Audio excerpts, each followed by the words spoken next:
Gương cười khi em ra đi, nước mắt rơi vì ngày mai không có em kề bên. Cuộc tình buồn với anh như vậy thôi, hỡi cao xanh vì sao anh dương lạnh lùng.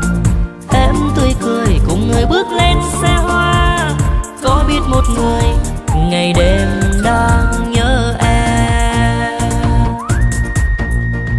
Đến sau một người, ngày hôm qua anh đã đến sau một người. Giấc mơ hôm nào nguyện cùng em tay nắm tay kề